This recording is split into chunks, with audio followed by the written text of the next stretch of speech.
Just before sunset, a little raccoon crossed in front of me on the bike trail. He was trapped on the rocky side, so I decided to return him to the woodland side.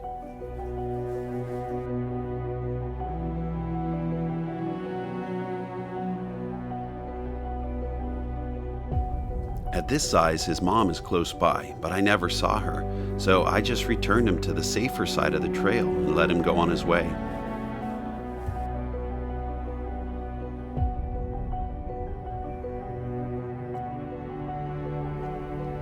It's normal for raccoons to be active in this final hour before sunset, and it's best not to handle them. But since this one was on the trail around a blind turn, I decided to give him a hand.